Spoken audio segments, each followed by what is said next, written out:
was important. If anything you'd like to say, just please raise your hand or indicate that you'd like to speak, and we'll start a queue. Remember that this is being broadcast on the county's streaming page in order to have public access to the meetings. If you do get cut off for the internet for whatever reason, please try to rejoin the meeting when you can. We do have quorum at this time, so if something happens, then we should still be able to carry on with the meeting. So Nancy's, as usual, has taken attendance. Just for purposes of recording, if you could please just say that you're here when I call your name. Mayor Bailey? I'm here, thank you. Good morning. Councillor Pierce? Present. Member Brown? Here. And I believe we're still waiting on Member Verhey. Okay. And obviously Inspector Anderson and Acting Staff Sergeant Andrew Hampson are joining us as well. And Robin's here, Adam's here. Marty looks like he's joining in right now. He has to get the donuts for the next meeting. Good morning, Marty. Good morning, everyone. So without further ado, our attendance, Nancy, I believe is complete. So let's start off with the approval of the agenda so that we can get going. There was an addendum published on Friday that Nancy sent out to everybody. So I'll call for a motion to approve the agenda, please.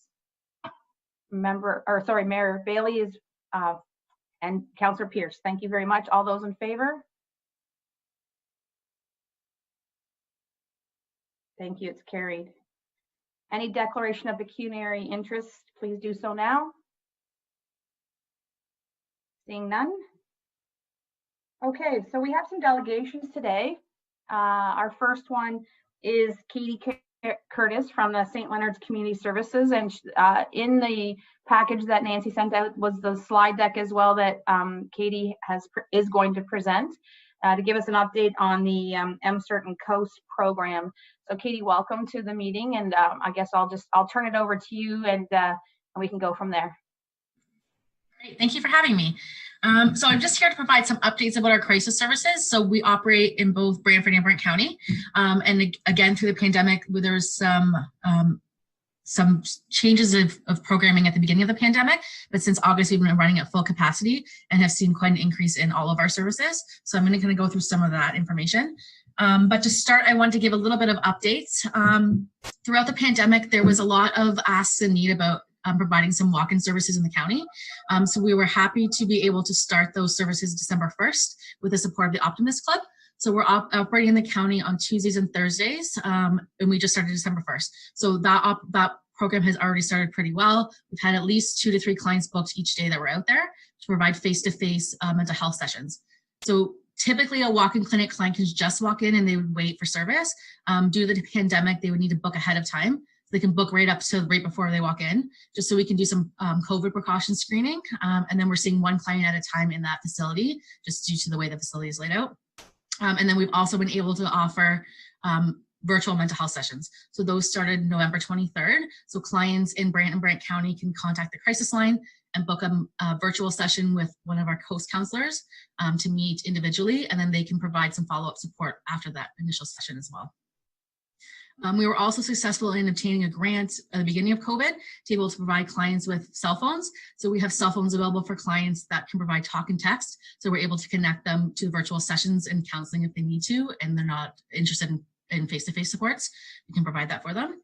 And then we also just got an announcement last month about permanent funding through the LIN to expand our COAST team by 2 staff. So I'm in the interview process right now. We have staff slated to start the first week of January. So we'll have an additional COAST team for Brant and Brant County. The funding also included another vehicle. So that team will have access to their vehicle on their own. So that would leave 2 civilian teams operating in Brant and Brant County for COAST work. And then we also have 1 staff in the county and 1 staff in the city dedicated to just those police forces. And then also due to a staffing gap with the PEM grant, MCERT COAST staff, we were able to provide them full-time until the end of March. So as of April, we'll go back to 1.5 in the county, with the additional coast team being able to provide those coast supports as well. So going over some of the data. So this data is year to date. So I'm talking April 1st until the end of November. So when we look at the crisis phone and walk-ins, and again, this is for all of Brant and Brant County, year to date, we've answered just over 9,000 phone calls and had 102 walk-ins. So on average, we're seeing almost 1,200 phone calls and walk-ins combined per month for Brant and Brant County. In the phone line, especially, we've seen a 45% increase this physical. So again, that's a lot to do with the pandemic and lack of face-to-face options for clients in the community. And then our walk-in service, those numbers, the 102, the walk-in service in the city only reopened beginning of August. So that was not operating from April until August in that data as well. So those numbers are pretty high. The city only operates 2 days a week. So we're matched that now. So the county and the city, between the two, there's 4 days, so 2 days each. And then our coast referrals is where we've seen the biggest increase. We've had 975 coast referrals year to date. That's almost double that we had last year. In the county, we've had 149 year to date, and the remainder have been in the city. The average number of coast referrals that we're receiving a month is 122 a month.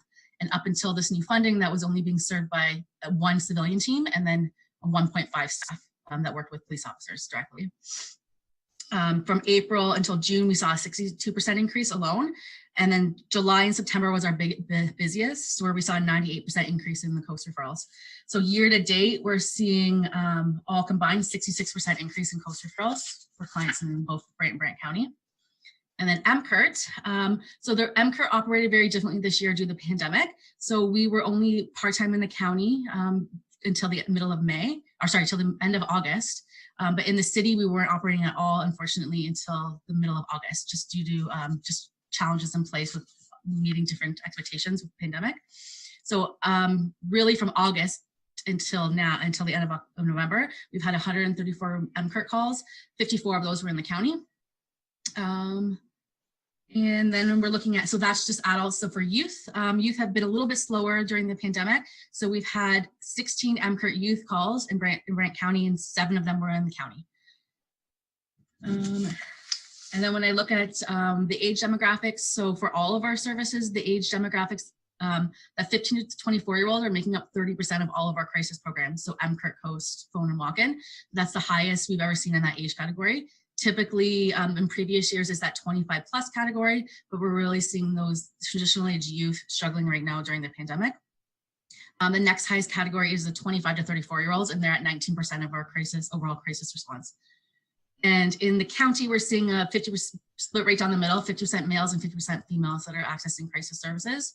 And the biggest presenting issues we're seeing are activities of daily living, which is based on to care for themselves and or others, maintain housing and food and things like that. And then serious symptoms of mental health, and then followed by relationship problems. So that could be parent-child conflict or partner conflict.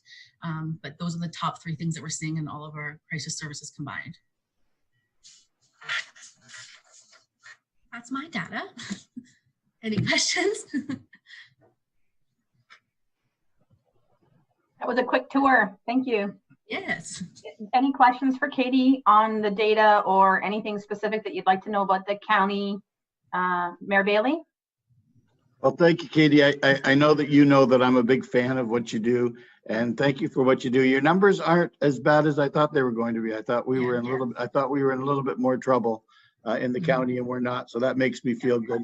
But knowing that you guys are there doing such a great job is very encouraging and very settling. So thank you for what you do. Thank you. And we're excited to expand. I mean, the community has been really supportive in getting that walk-in clinic open. So the Optimist Club has donated that free of charge. So we're able to be out there twice a week, which I've been trying to do for months. So they've been a great community partner. Great. Any other comments or questions for Katie and St. Leonard's? It's great news to hear about the additional coast team and the extra vehicle that you'll have to be able to service the county as well. That's great news. Inspector Anderson, you had your hand up there. Yeah. Yeah, I always want to take an opportunity to thank Katie and her team. They're a great partner for us. We have constant communication, and it's thanks for coming, Katie, and giving some stats. Thank you. Anything else for, sorry, Councillor Pierce? Yep. Thanks, Madam Chair. Through you to Katie. Yeah, thank you very much for what you do. I guess my question to you is there anything that you don't, that we're not giving you that you require, or is there any suggestions you can make from our side or the OPP side or any side of things that you would, the likes to have or the needs to have? I just want to make sure that you have everything you require. I think with the walk-in starting, it's really new, but we've seen the first month, we've seen a lot of clients, which is very surprising for a walk-in. It usually takes a while to get out there, but the space that we're using is very limited. So I can only see one client at a time, and we're only able to be there 2 hours or twice a week for a very short period of time. So I think what I'd like to see moving forward is looking at expanding that down the road. And then some preventative outreach work that we're working on with OPP and our new Coast team. And also being able to increase access to services. So St. Leonard's also offers a variety of other services, including addictions and mental health counseling. And if we were able to expand the walk into a space that had multiple offices, I would be able to bring one of those addictions counselors with us to provide the service in the county as well. So I think for us, the walk-in's really new and it's a good start, but there's definitely some room to grow there and expand that. Okay, I appreciate that feedback. And just if there is anything that comes to light afterwards, don't hesitate to reach out. Thank you. Katie, as a follow-up to Councillor Pierce's question, is there any down the road planning consideration for satellite drop-in offices outside of Paris? Yes, so when I was working with the city to secure some space, there were some opportunities in Mount Pleasant. So I was hoping to basically see how this walk-in goes, but I would like to see us out in Mount Pleasant and St. George and different locations. I know that there's a lot of service rate in downtown Paris, and it would be helpful to reach those clients that are more isolated. So there's especially with the additional Coast team, there's definitely opportunity for us to be able to expand even 1 day a week in some of the other locations throughout the county. That's great news. Yeah. Inspector Anderson, you had your hand up there. I just wanted to comment in relation to Councillor Pierce's question there, and a lot of conversations that I've been involved in with a lot of our mental health community support partners. And it's not just providing and Katie can correct me if I'm wrong, it's not just providing the services, it's trying to engage the youth and develop trust between the support services and the youth in the community. So what I would ask from the tables that I'm sitting around from the PSB and from council are different opportunities for thinking about locations to have youth hubs such as they have in the city itself, that allows an opportunity for our different counselors to engage with them, develop trust, and then start those conversations for youth. And I know there as well, we have, who is it that's running the, by the church, by the high school there, Katie? That's Flora, isn't it? Yeah, for Woodview. Yeah, and then St. Leonard's and Woodview co-chair the youth hub table. So there's a table that oversees that youth hub in downtown Brantford, but there's definitely some interest to come out in the county to provide those drop-in services for youth. Yeah, so that's the only thing I would comment, Councillor Pierce, in relation to the conversations I've been involved in with that as well. Thank you. Any other questions or comments for Katie? Seeing none, thank you, Katie, so much for the presentation, and thank you for the work that you and your team does for the county. Much appreciated. Thank you so much for having me. Have a great day. Thank you. Okay, we are due to have Troy Huron from the Brant Towing Group. Oh, there's Troy in the delegations room. And Adam is also with us as well. So Troy, I know we've met before. Nice to see you again. I appreciate you coming in today. You're probably busy with weather changes. Your business is probably busy, but wondering if you could just give us a brief update on some of the discussions you've had. I know Adam's briefed you, and I know you've probably had some conversations within your group. If you could give us an update on any progress you guys have made, and we don't really need to restart everything, I don't think. So that would be great if you could give us an update. Okay, so the group's working on elections. Our first election is going to be for secretary treasurer. Coco, he's stepping down, and I've got we've went across the group to ask other members who's interested, and pretty well every member that's not on the board right now is willing to step up and take a position. So we're going to be having a vote in the new year. Ed, he's also considering stepping down in the new year at some point. He I guess the last meeting with Cope had before you guys, there was a bit of a misunderstanding, because I guess everyone kind of understood that Ed was planning to step down right away. But he's given me a statement to read on his behalf, as he couldn't be here today, or he would have been. So he's given me this to read. So this is from Ed. He says, I was notified just yesterday evening that it was understood by members of the board that I was in the process of resigning from the presidency of our group. I must say that I was very surprised and rather shocked to hear that. Not that I wouldn't consider it, however, in the new year with a membership vote, and not at this time. No one on the executive board has resigned at this time. All are still active until our elections, which we plan to have early in the new year. Please accept my apology if there was a misunderstanding on my behalf. We have been challenged with many obstacles and roadblocks over the last year. Some issues we have temporarily put on hold for the time being, like executive position voting. The current executive is concerned that the mandate that we have worked very hard to maintain may be compromised with a new executive board. However, we realize that it is a necessary risk that we will take. We agree with and are willing to adopt many of your suggestions of your last email to us. We will be providing the details of statistics and meeting minutes as soon as I have them compiled and printed.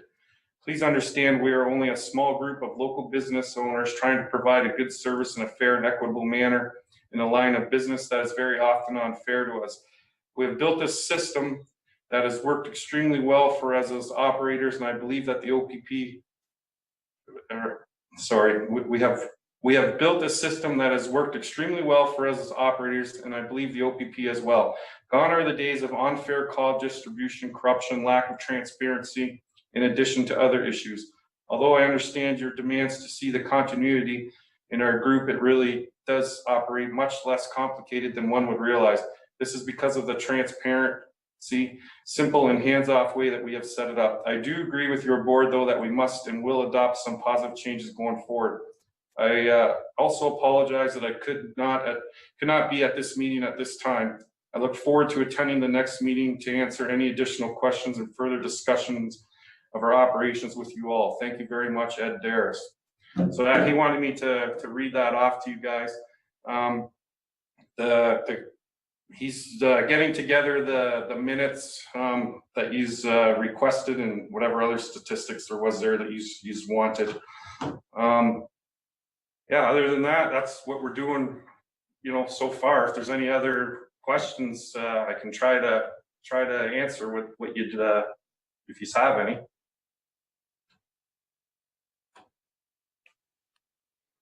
Member Brown, you had a question? Thanks, Troy. I appreciate the update. Can you tell me when you're saying in the new year, what time frame are you looking at? Well, with Cope's, we're trying to do his position sooner than later. I had stuff lined up to have a meeting that we were going to. Actually, I was going to try to do something within the next 2 weeks, but I didn't. There was a lack of communication with the understanding of Ed, pulling out or retiring from presidency or whatever, and miscommunication back and forth, and I didn't realize it, and I thought, you know what, I'm gonna give Ed a call because I hadn't talked to him, and then this was all like, he didn't know nothing about it. He's like, well, I never said that. And then I guess when Cope was here, it was misunderstood, but Cope is the first one that's going to be replaced, probably, I would say January, February at the latest. We're going to have a new treasurer, and then Ed's probably mid-year. He's got a bunch of loose ends that he wants to address and look after before he's completely, out of the presidency for a new vote. Before he hands the reins over to somebody else, he's got some loose ends that he needs to tie up within our group and the corporation itself. Through you again, Madam Chair, to Troy. From my perspective, Troy, I don't think that I had no expectations that Ed was to step aside or retire. My point was, when we met with you, and I believe at the last meeting, was that we would be pleased to see that you guys had your annual general meetings and elections. You have legitimate elections so that you can move forward. That's what we were looking for. If Ed ran again and was voted in, then that's great. But we would just like to see you guys legitimized properly so that if there is a problem, the group can move forward the way it was meant to. Yeah, I understand that. I'm all for it. We're all for it. It's just we're just not prepared to do it right away. We have to, we need to get some ducks in line and stuff before we can make it happen. Yeah, and I think Troy, if I remember correctly, Cope, when he attended our last meeting, unfortunately Ed was dealing with some health challenges at the time, and maybe Cope, I'm not putting words in anybody's mouth, but maybe he assumed that would be Ed's desire, given his health challenges. But yeah, but that's up to you guys to figure out. As Member Brown said, if you elect people and you re-elect Ed, that's fine. That's up to you. It's really just having that the continuity plan, the succession plan, and that you hold those elections in an open, transparent kind of way, so that you have that in place. Yes, yeah, we're going to, I've approached all the members and letting them know that we're having an election, who's interested in sitting on the board, and they've all come back to me. That it's kind of funny because every one of them's come back to me with interest to be on the board. So, and that's encouraging. That's very encouraging. Yeah, it's just it's hard for us right now to even gather a meeting with with the COVID and everything in place. Like we haven't had a meeting since the pandemic with COVID, so it's all just been phone calls. Because unfortunately, there's some of the older fellows in our group ain't techie savvy, and we're not able to even hook up with a Zoom meeting. Councillor Pierce, did you have a comment or a question? Yes, thanks, Madam Chair, through you. Couple things. So yeah, thanks for coming in and talking to us today. I would agree with Member Brown and the chair. I wasn't under the understanding that that Ed was going to be stepping down immediately or anything like that.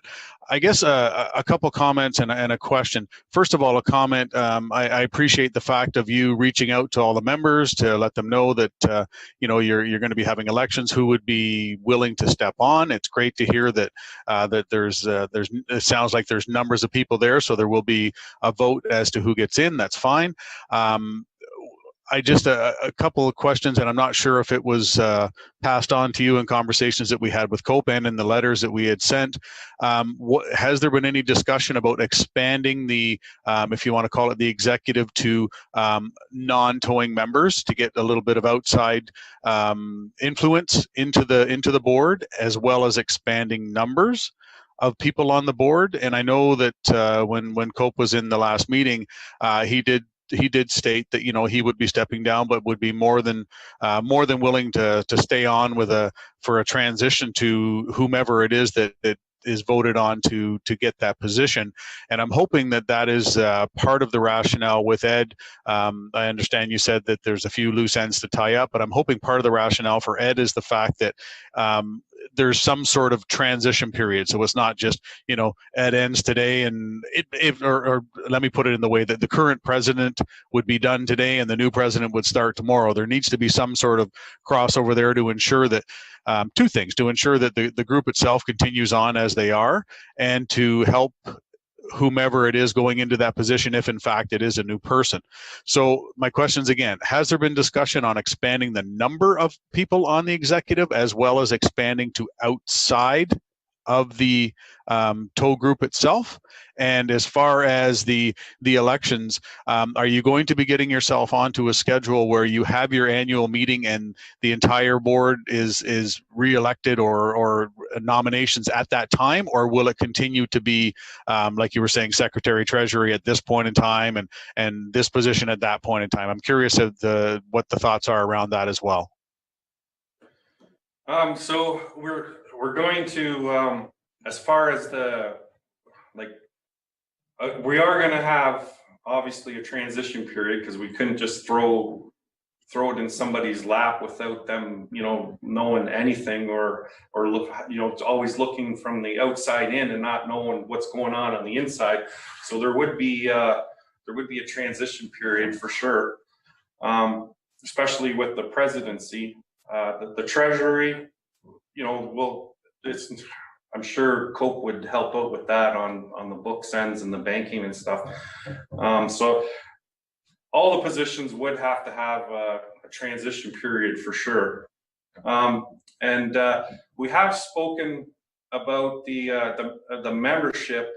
So there's only 9 of us in the group, and I don't know if we would expand the members on the board with only 8 of us in total, but I kind of like the idea of bringing in a couple on the board that aren't in the towing business, just having them sit in on the board. I think that's a good idea.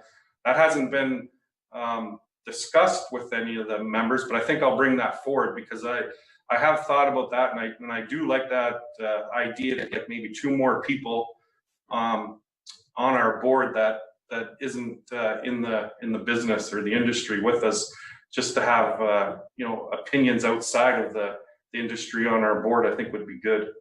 Right. And just if I could, Madam Chair, just 2 more quick statements. That's great that you're going to take that back. And I guess my only point would be on that: just make sure you have an odd number of people on the board so you don't get caught in a stalemate vote. Yeah. And the other thing, I'm going to be very blunt with this statement, and you brought it up as well with regards to lack of communication within the board. My dealings with the board that I've had through this committee, that to me feels like the biggest issue that I've heard through this board. So hopefully that's it's rooted home in the fact that regardless of who is on that, there must, it's not even needs to be, there must be better communication for all 8 members or 9 members, because I've heard you say that, I heard Cope say that, I've heard it in emails and stuff like that, and that's not beneficial to anybody on there. So you don't need to respond to that. It's just now that you've said it as well, I just want to make the point that that's a must going forward, that we have to have that. But again, thank you for your time. Yeah, no, thank you. Mayor Bailey? It's nice to see you again. Thanks. It must make you feel better, though, on a bad day to know that things are exploding around you now and you're not part of the headlines. Yeah, that's always nice. Tow trucking is always going to be what tow trucking is, and it used to be you on the front page, and now it's not. And although it's the business or the industry is really still having its bumps and its troubles, I'm very happy that you people aren't you aren't in that mess right now. And no matter how big your problems seem right now, they're really quite minor, considering things that are going on around us very close in Hamilton, Toronto, even in Waterloo. So thank you for keeping it as calm as you can. And I know with these new elections, things are going to be fine. And please, Merry Christmas to everyone, but please say hi to Ed for us. And we always wish him the best. He's done a lot of work for us. So thank you. And you're lucky you're not on the front page this week. Thank you. Yeah. Thank you. Troy, just to follow up on Mayor Bailey's comments, I think, you know, Jim and I, when we met with you and Adam over at the Brant Sports Complex, we talked about this, and my experience as well in previous boards, succession planning and planning for like who's gonna take over after, you know, a president, a secretary treasurer, a vice chair, however you know, it's not necessarily about health challenges. It could be someone doesn't want to do that job anymore. It could be a whole bunch of things. So having that succession planning, I think, is going to be really key for you guys. And your group has done a lot of work to get you to where you are today. And no one wants to see that work, you know, not move forward, right? So I think that's a lot of the heavy lifting is going to be in the Brant Towing Group's, you know, court to do. But, you know, just, I guess, we just want to pass on that, you know, some of these things are really important. It seems like a lot of work right now, but it'll set you up for success down the road as well. Is there any other comments or questions for Troy? No? Troy, thank you so much for coming in. And as Mayor Bailey said, please pass on our best wishes to the rest of the Brant Towing Group and to Ed as well. If you guys have any questions, please don't hesitate to reach out to us. I know Adam's been a good resource for everybody to chat with about this. And hopefully we hear from you in January that you guys have some dates set and some plans being made and some progress moving forward on some of that, some of those items for you. And of course, looking forward to receiving some of those minutes and reports as well that can be submitted at any time. Okay. Yeah, no, that's great. I appreciate you having me and taking the time and for me to field some questions the best I could. Yeah, thank you again. Thanks, Troy. Have a great day. All right, take care. Thank you.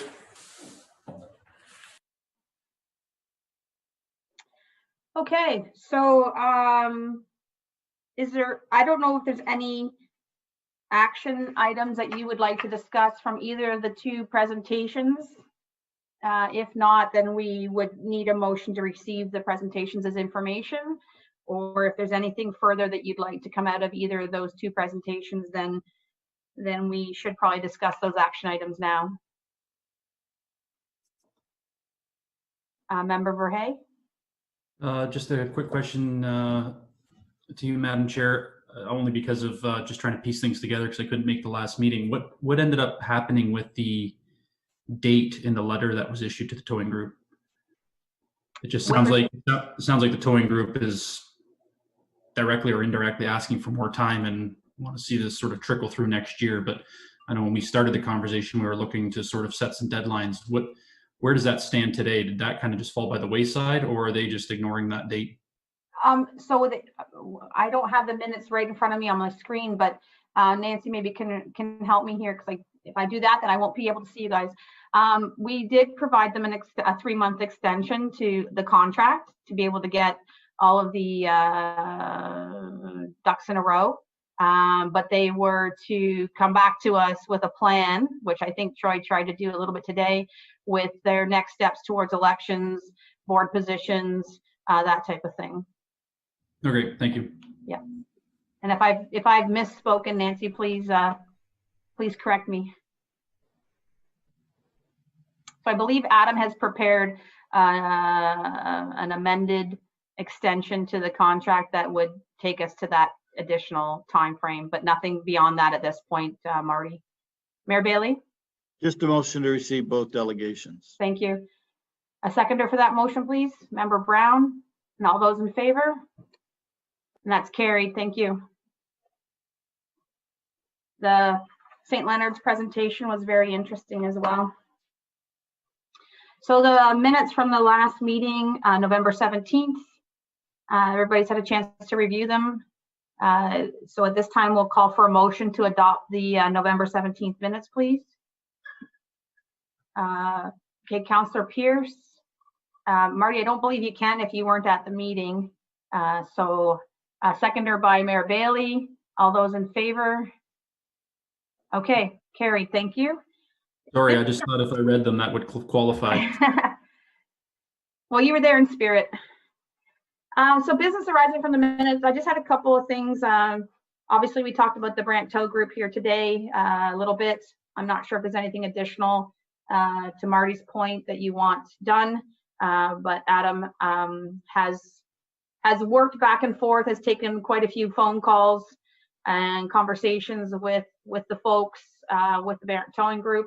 I think at this point, unless you guys have another opinion, at this point, it's really kind of up to them to get what they need to get done. There's nothing further that I do not believe there's anything further that PSB needs to be doing. We're all in agreement there. Sort of shaking heads. Okay. All right. Thank you. And then another follow-up item that I had on my to-do list was the ESO office in Canesville that Inspector Anderson was requested. I reached out to Robin and connected the two of them to have the conversation about suitable locations, and I wasn't sure if there was any update. I don't know, Robin, if it's you could start, or if there was any update that you wanted to provide on that. So through you, Madam Chair, I have been in contact with Sergeant Hampson and to get sort of the details on their requirements, and I've been working with Community and Protective Services to see what the options are, and I'm still in the process of going back and forth with them, and I should be able to send another option or two to Sergeant Hampson this week. Anything from Sergeant Hampson or Inspector Anderson on that issue, or we're good for that right now? Okay, great. Thank you, Robin, for following up on that. Is there anything else on the business arising from the minutes that anybody would like to address?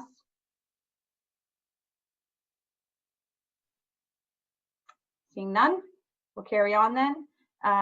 So we have in our package, everybody's received Inspector Anderson's Detachment Commander's report for review, and I'll turn it over to you, Inspector Anderson, to give us the highlights and the important issues of the day. Excellent, thank you. I just wanted to go over, I've highlighted in the report just some things I want to review.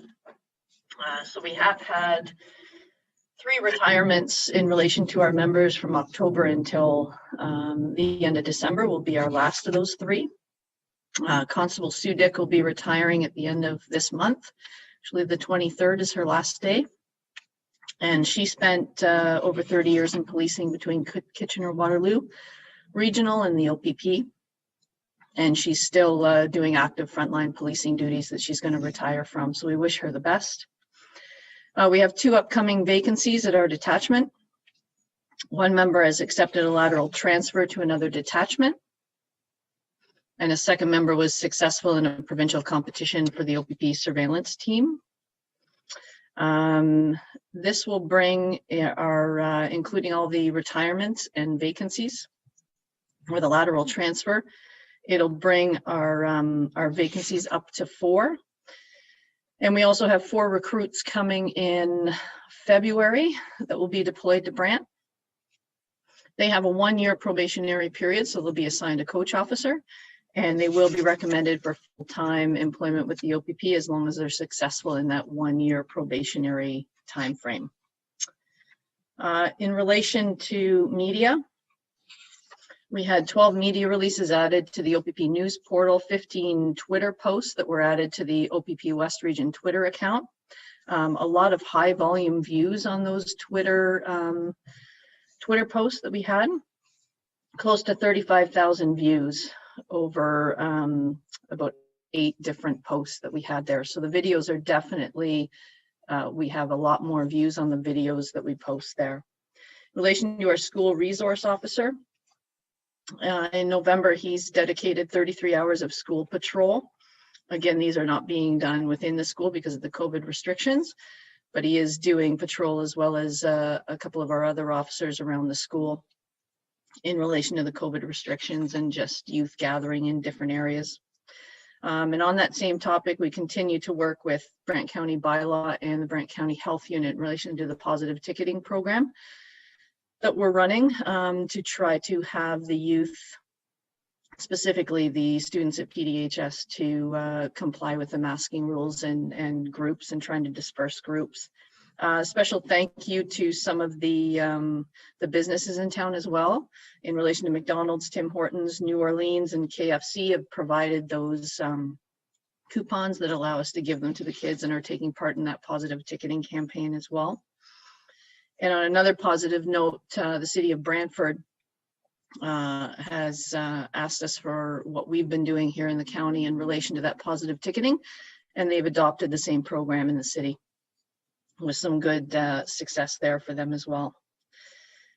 Community services, we've started to develop and present virtual community presentations, and the first one we've started with is senior fraud awareness, which also hits on one of our priority items that we're trying to address over the next few years. Moving on to focus patrols. So November was dedicated to our community focus patrols. We had dedicated 2 focus patrols to each platoon. So a platoon was assigned the Willow William Street and the Banfield Street speeding. They dedicated 27 hours, 22 charges, 10 warnings, various offenses: fail to stop, stop sign offenses, disobey sign for commercial motor vehicles, drive handheld communication device. In relation to B platoon, they were assigned Mile Hill Road for speeding and heavy truck use, and Washington Street for the same. They dedicated 8.5 hours, 6 hours in addition of stationary patrol. They also conducted ride in those locations for 2.25 hours.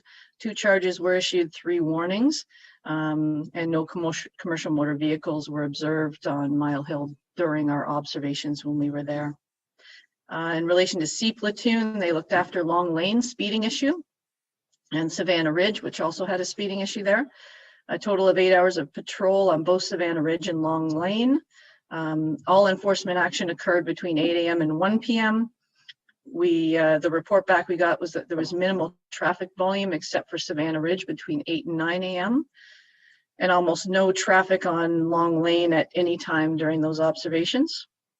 They utilized LiDAR on that, which is, thank you, laser radar. That's why I have Andrew here to help me. And the vast majority of the traffic was traveling at or near the posted limit. There was 1 charge issued on Savannah Ridge, 85 in a 50 zone, and that driver was from out of town.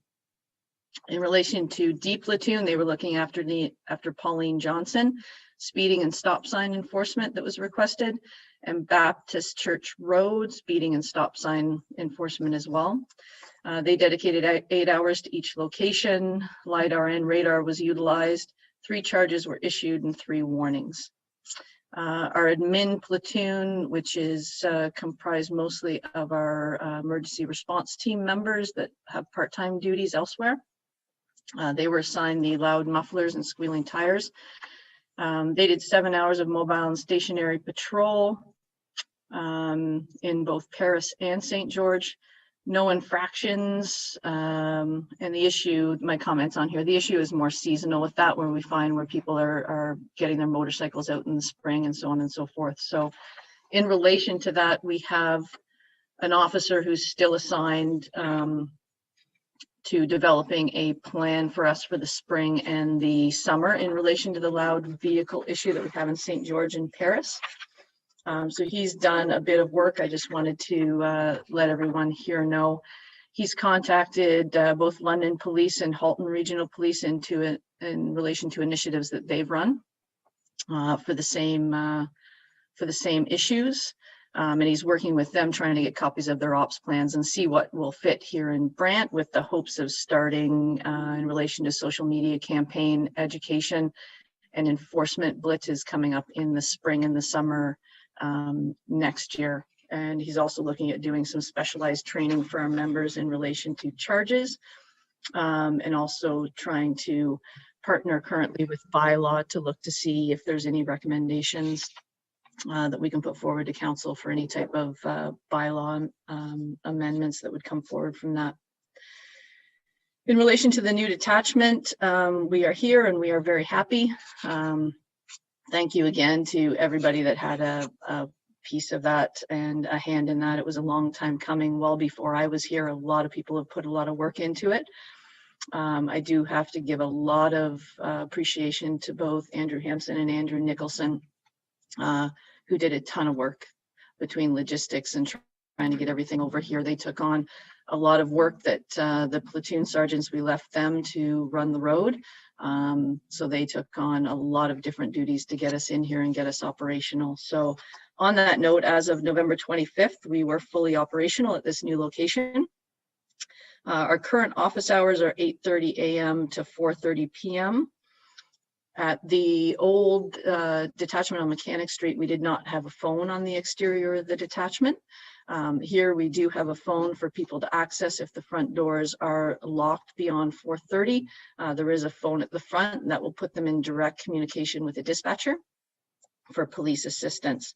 Having said that, our dispatchers, fire dispatch, move into the detachment tomorrow, I believe. I look to the side because Andrew's actually sitting on my left.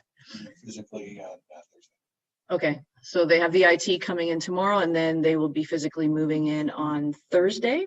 And there is ongoing discussions between the county and ourselves into the need for that 24/7 front counter here. So I bring it up to the PSB, not knowing the history of that 24/7 in the county, so that you're aware those conversations are ongoing. If there's any input from the PSB that can be put forward to the county, but those conversations are ongoing. My understanding is that was a county request when the OPP originally came into during the amalgamation. And it was more for walk-in traffic in Paris itself. I could be wrong, but that's my understanding. So with the new location that we're at, obviously we don't have as much walk-in traffic at the new location. So we're just exploring whether that need is still here. So I want to make all of you aware of those conversations on the go. Our community street crimes unit has followed up has completed their follow-up with the top 10 high false alarm locations within the county. We had really good success with this last year, where our top 10 from last year, none of them were on our list for this year, which meant that the contact obviously helped in getting things straightened around.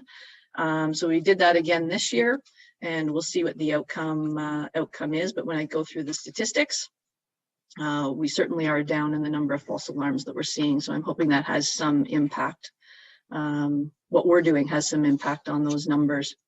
November 26th, our community street crimes unit also executed a criminal code search warrant on Brant School Road. It was a criminal code search warrant to recover stolen property at that address. And as a result of their investigation while they were executing that warrant, it led to subsequent warrants.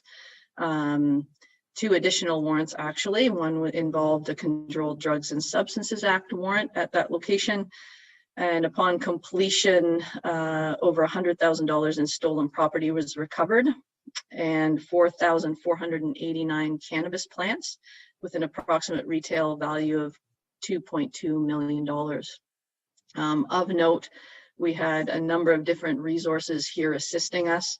We had CSCU, our community street crimes members from other locations between Oxford, Norfolk, Perth, Huron, and Elgin assisting us, as well as Niagara Regional Police were a part of our investigation, and members of our emergency response team, as well as Brant County Bylaw, Fire, and Hydro. So there's a number of other investigations other than our criminal code and our drug investigations ongoing on that property as well. But that was a great joint effort amongst everyone. On November 23rd, we had 2 transport trucks collide at the intersection of Highway 23 and Muir Lane. Heavy Rescue 401 film crew attended on that scene. The OPP does have a partnership with the Discovery Channel in relation to this show to highlight the expertise and the dedication and what goes on kind of behind the scenes at these major collisions and cleanup. The show itself in its first year had about 8 million views. It was the most popular show on Discovery. So you may see Brant County highlighted on that show coming up with that crash that we had there on Highway 53.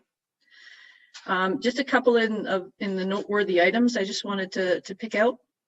On the 6th of November, This is the first time we've dealt with this issue, so the provincial government and the courts have come up with a new GPS tracking technology in relation to people that are released on certain conditions of bail. Those that are familiar with GPS tracking, it allows them to establish geofences and alert the monitoring company when there's a breach of those conditions. We had one of those alerts on the 6th of November, and we were able to locate the male who was supposed to be on house arrest. The male had left his residence, and we had located him, arrested him, and charged him with those the bail breaches based on that GPS tracking technology. On the 10th of November, Brant County Crime Unit members, in conjunction with OPP Child Sexual Exploitation Unit, conducted a search warrant here in the county. As a result, the 16-year-old was arrested and charged with 10 criminal code charges in relation to child pornography, luring, extortion, and uttering threats. We also have a media release coming out. I've asked Constable Johnson. We've had a number of different youth in the county reporting inappropriate messages, social media content in relation to this topic as well. So there will be a public awareness message coming out this week in relation to that. The last one I just wanted to bring to your attention, on the 21st of November, we did have a fatal motor vehicle collision in the county on Vanessa Road. 2 vehicles were involved in this location at a head-on collision, and unfortunately both of those involved drivers sustained fatal injuries as a result of the collision. There was 1 passenger in one of the vehicles that did survive but has sustained serious injuries, and that investigation is still ongoing. To the last section of trends and actions that we have here, violent crime. Year to date, we've seen a 14% reduction in violent crime, and assault incidents are the only category in violent crime where we have seen an increase year to date, and this carries the same trend where we see that in relation to family disputes and domestic disputes. We continue to see significant reductions in property crime rates. Year to date, there's been an overall decrease of 21%. The most significant reductions in property crime we've seen year to date are in the categories of theft over, which are normally motor vehicles, and break and enter. The only categories in property crime that have increased in 2020 are arson. And those numbers, we had 1 last year and there was 4 year to date this year, so they aren't huge numbers. And have stolen goods, which we've seen since that significant increase since COVID as well. Vehicle-related crime continues to trend down significantly. So far, we've seen a 30% reduction year to date in vehicle property crime in the county. In relation to collisions, year to date for 2020, we've seen a 27% decrease in total collisions, a 17% decrease in personal injury collisions, and a 30% decrease in property damage collisions. However, we have investigated 6 motor vehicle collisions fatal motor vehicle collisions that we have to date, compared to the 0 number that we had last year. From January 1st to September 30th, Brant County members have issued 3,333 total charges in the county. Just over 2,000 of those are Highway Traffic Act. 974 are criminal code, and 303 are categorized as other, such as the Liquor License Act, Trespass to Property, and Ontario Cannabis Act. 1,189 of those are in relation to speeding of those charges. In relation to criminal code charges, we continue to see a significant increase in the number of criminal code charges that were laying in the county in 2020. And we have seen a 14% increase in those charges, which results to an additional 106 criminal charges laid in the county so far. Of concern for us, mental health incidents, level 1, those are the crisis incidents that are our primary response and call for service, is mental health, increased by 44% in the county in November. This is the most substantial spike we've seen so far this year. Year to date, however, we've seen a 6% decrease in level 1 incidents. and a 6% decrease as well in all level incidents in relation to mental health. Domestic incidents decreased by 16% in November. However, we have seen a 12% increase so far this year, and that's in addition to the 25% increase we saw last year. In relation to alarm calls, I mentioned before, we are seeing a 12% decrease so far year to date, and that was one of our targets that we priority items that we had coming forward to try to get those numbers down, which they're certainly moving in the right direction.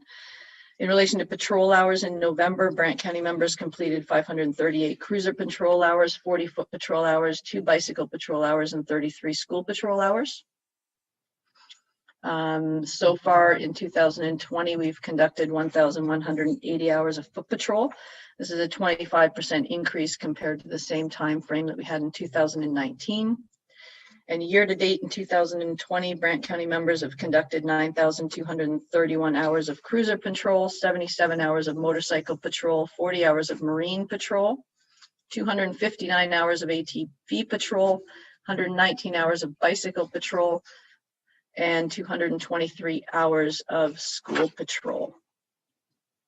In addition to that, I was off last week, so there are some issues I just wanted to bring forward to everyone that weren't included in the report itself. I know we aren't doing the December report, but I thought it was timely to thank all the members of the Police Service Board in relation to the donation made on the members of our detachment's behalf to the Little Pantry in Paris. You might have seen the social media that was put out in the picture. The ladies that run that were incredibly thankful for your donation, and it was great to be a part of that. So I appreciate you doing that on your behalf as well as our behalf. We have made progress. I know Councillor Pierce had asked about this in the past with the OPP website that we're working with the county. We've had significant progress with that.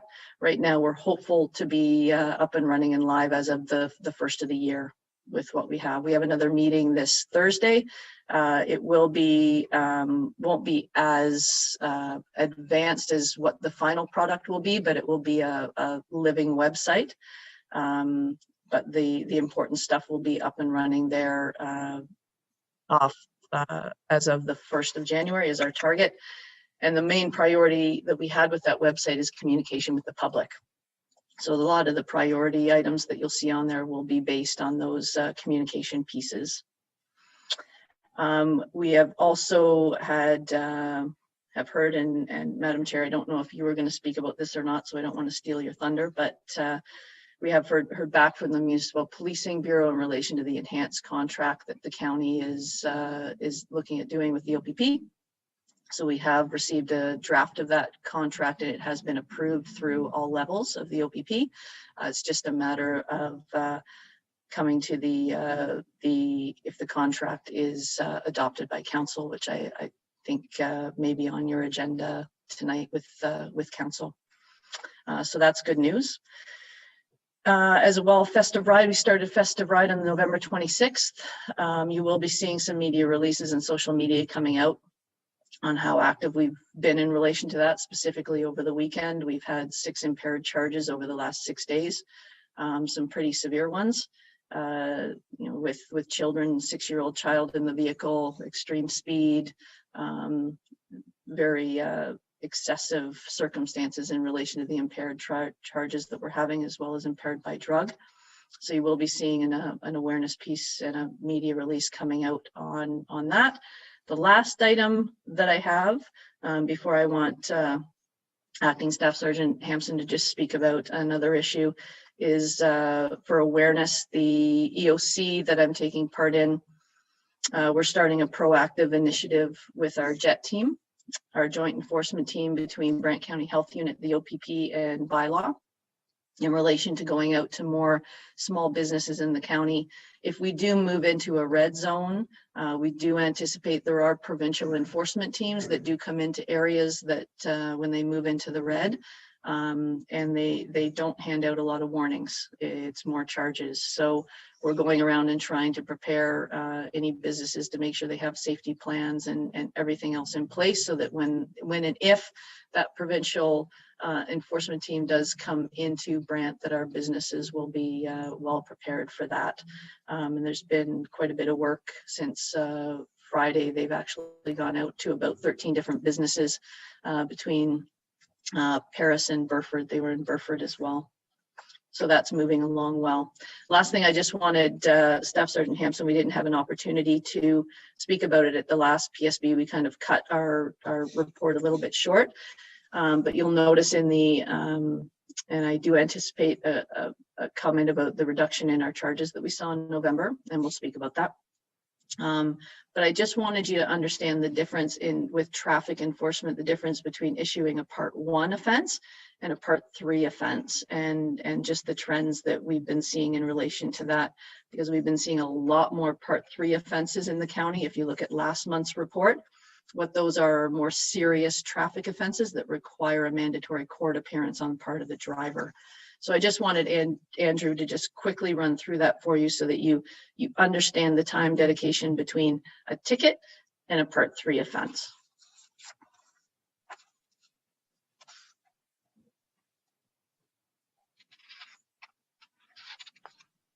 Good morning, everyone. I think I'll have to turn yours down there. Yeah. Technical glitch here. Alrighty. Good morning, everybody. I'll be brief because I only have a little bit of battery life remaining on my laptop. The big difference that you're going to see with the reduction in overall charges is, as the inspector alluded to, the difference between a Part 1 and a Part 3 offense. The Part 1s are the typical ones that you would see: a speeding ticket, a no seatbelt ticket, improper lanes change. Those are the short ones. Those traffic stops last about 15 to 20 minutes. Basically, you pull the driver over, everything is good. They don't have any outstanding warrants. You're running through the system. You issue them a ticket, handwritten at this point. We're moving to an electronic version shortly. And away they go. And as I said, it's about 15, 20 minutes per stop on those types of offenses.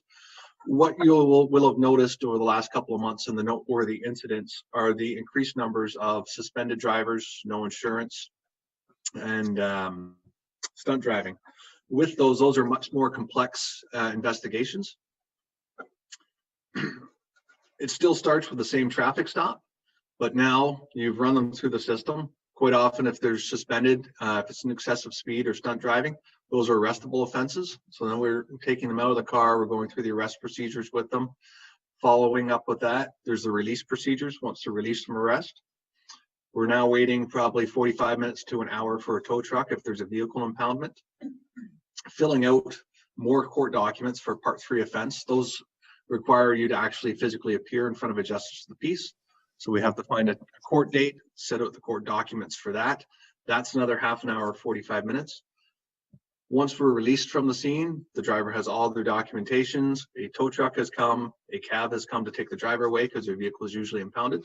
Then the officer needs to do the entire Crown Brief package, which we're looking at another hour of typing reports or dictating reports, as well as getting the proper documents from the MTO in hard copy that are certified, and updating all the online suspensions. So a typical speeding ticket for 1 to 49 kilometers, said 15 to 20 minutes. Once they hit that 50 over the speed limit and above, now we're looking at really 3 to 4 hours of paperwork for each one of those traffic stops. So as you've seen in the noteworthy occurrences, we're seeing a lot more of those no insurance, suspended drivers. Those are the Part 3s, and a lot more time is put into that, which takes time away from the officers being able to issue more of the smaller tickets.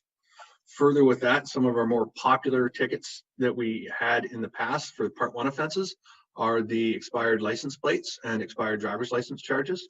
There has been a, I'm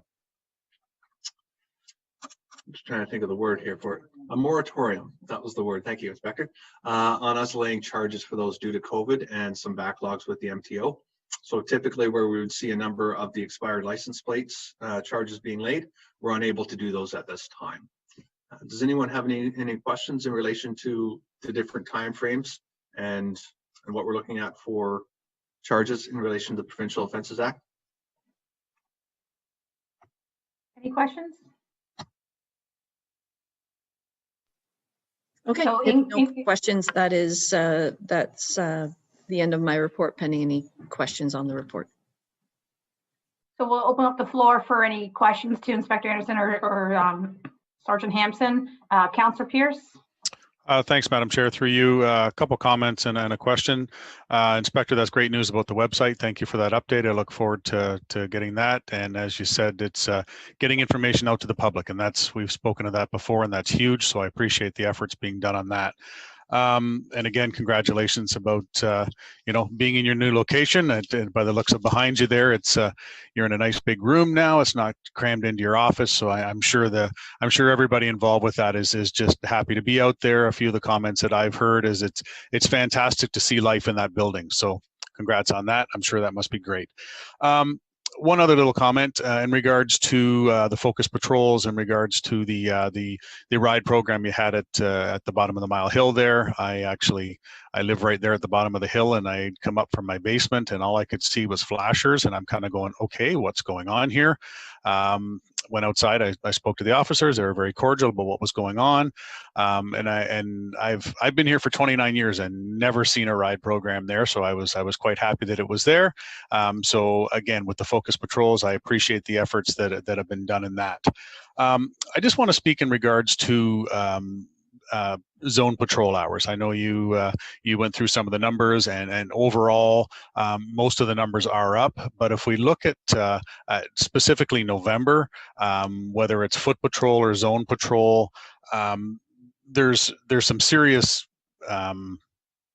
minus percentages. I'm just wondering. I'm wondering, was there something specific that, for example, if we look at zone patrols in Paris, it's down 47%. If we look at foot patrol for Paris, it's down 73%, 66% down for Brant East. I know there's just a difference of 3 hours and 1 hour for Brant East, but people looking at these numbers are going to see large decreases. I'm just curious, again, appreciative of overall through the year to date, they are up, but what happened in November? Can you allude to anything? Yeah, so with, I think it's down 100 hours in November compared to November last year. And you could correct me on that, because I yeah, that's pretty close for the zone anyway. Yep. Yeah, so between the 100 hours, and Andrew and I had a chance to talk about this. There was a lot of time, and I've never moved detachments before as a detachment commander. A number of different members were transitioned to move details, the logistics and everything behind the move, which would be well in excess of 100 hours for a number of different officers. You'll also notice our mental health calls for service spiked, and that's just the wait at the hospital for us. We're seeing about a wait time between 3 and 5 hours for 2 officers at this point in time at BGH for our mental health apprehensions. As well as the community focused patrols that we have, that we did in November, would take away from those foot patrol hours that you would see. So we would have a dedication to the community focused patrols, which weren't dedicated to foot patrol specifically. Andrew, was there other? In relation to the, I'll just go over your microphone and talk a little bit louder. In relation to the some of the foot patrol hours, our emergency response team members are generally responsible for the bulk of our foot patrol hours. Unfortunately, in the month of November, we had one member away on a very extensive training program, taking him completely out of the equation for about 9 weeks, actually. Second to that, one of our other emergency response team members has been taken away from the program and is currently backfilling my position in the acting administrative sergeant spot. So he has been taken out of play as well. Again, as the inspector mentioned with the move, each officer would have spent a number of hours purging old documents from the old detachment, prepping to move, and then physically moving the documents over, as well as their personal items from their locker. I mean, even if we look at 4 or 5 hours for that, compounded by the amount of officers we have here, that actually adds up to a big chunk of time that's taken out of the patrol zones. The only other thing I'd put to that is the 100 hours in the grand scheme of the number of, I think we're up to 46,000 hours in the county so far, which is up 5% over last year. So our total number of hours. The other part to that, which we talked about at the last police service board meeting, was the lack of training and courses that we had because of COVID between March and the beginning of October. So October, November, December, we're trying to fit a full year's worth of training and courses and updates into 3 months. So we have a significant period of time with that. With everything going on that we've had going on in November and with the training and the move, I'm quite happy that the reduction at this point in time was only 100 hours in overall patrol hours. I think that's, with everything that we had going on, I think that is quite a positive outcome with November and the move of the detachment. Okay, sorry, I'm just with the number of hours. Like if we look at zone patrol hours, for example, with for Paris, and compared to 2019, 2019 was 1,700, and 2020 was 900. So that's like 800 hours. So again, I'm just bringing this up because it's the numbers that people will see, and I'm just trying to put some context around it so people understand that that as much as it is a priority, the November was kind of an anomaly, and just so they're aware that there was nothing major happened. It was just other things that were happening through November. But that those numbers they jump off the page. That's all I'm trying to get on that. I think that's all I have for now, Madam Chair. Actually, the one other thing, just a comment in regards to tonight at council. Yes, we are. It is on the agenda for the 2 new constables for the traffic. So that will be. I can't see any reason why that will not be put through tonight. So that's fantastic news, and we'll look forward to them getting underway as soon as possible. Thank you. Inspector Anderson, this is a follow-up to Councillor Pierce's question. You know, with the school officer just going at lunch, like what's the strategy there, like to go, I think you said it was 30 some odd hours or something for November. What's the strategy to have the officer going out at lunchtime at the school? So that's in relation to specifically, so our school resource officer program isn't functioning right now because of COVID. And that's a joint decision between the school board as well as ourselves. So the idea is that still provides him an opportunity to engage with the youth at the high school on their lunch breaks and the break periods, and as well address the community concerns about the social distancing, COVID issues in relation to masking, large groups, things of that sort. Our school resource officer is still engaged with the school virtually, with meeting with the principal and things there in relation to school issues. But that's our best fix in relation to having our officers have some type of interaction with the students there at the best time. Any other questions or comments? I guess going back to Katie's presentation about the increase in COAST referrals and COAST services, and then your increase in mental health service calls. Yours are I guess there's a correlation. I'm assuming there's a correlation there that they're able to divert some of those calls for service that you might have seen in the past.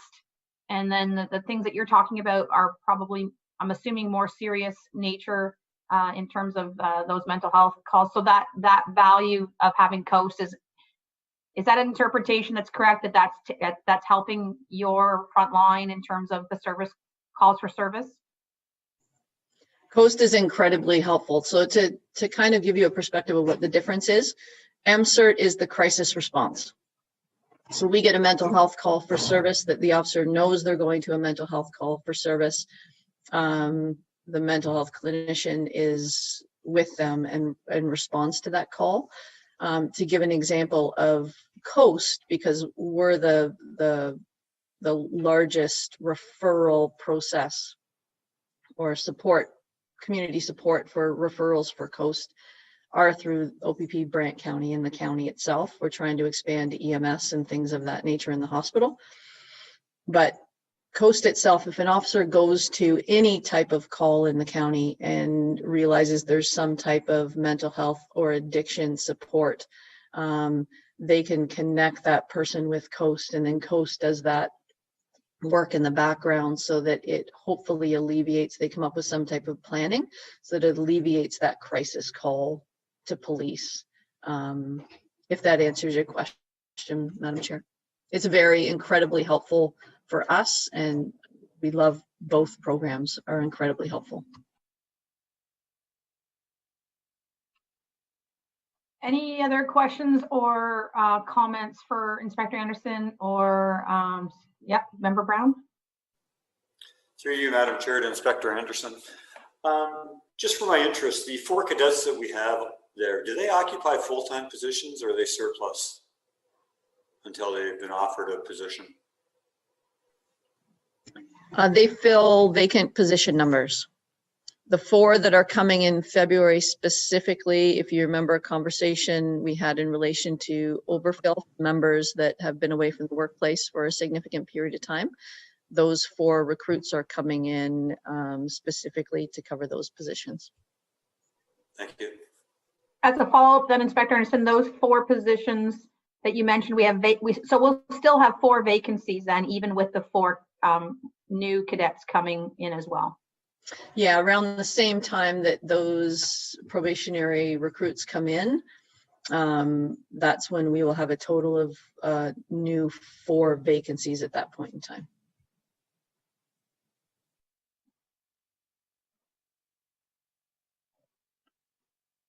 Any other questions or comments on the detachment commander's report? I would support Councillor Pierce's comments about the interpretation of the numbers and making sure that that's well communicated and understood, so that if we have any questions on that, that's something we can respond to.